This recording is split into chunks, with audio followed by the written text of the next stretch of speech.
Die heilige van die dag vir 8 Februarie is Sint Josephine Bakhita, wie veral vandag geassosieer word met die voorkoming van en die stryd teen mensenhandel.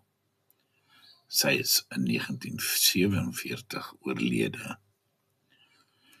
Die naam wat haar ouers haar gegee het, is vergete en onbekend, omdat sy as jong meisie deur slawehandelaars gevang en 'n paar keer in die verskillende slawemarke van Noord-Afrika verkoop is.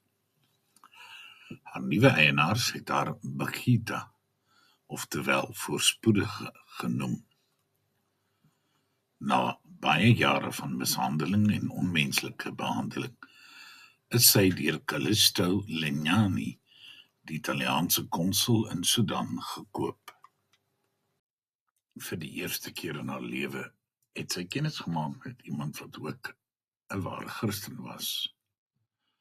Toe Callisto se aanstryd in Sudan verstrek het sy hom gesmeek om haar saam met hom terug te neem na Italië toe.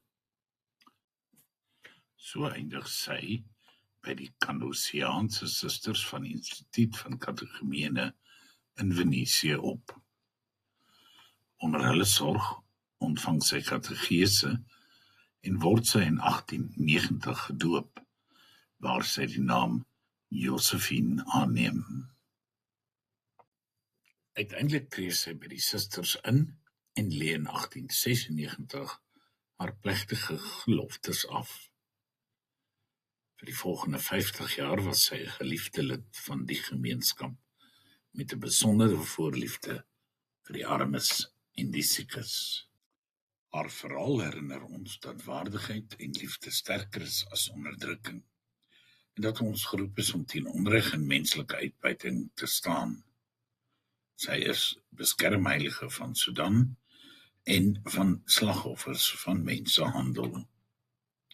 Josephine is op 8 Februarie 1947 oorlede en op 1 Oktober 2000 is sy deur Paus Sint Johannes Paulus II heilig verklaar.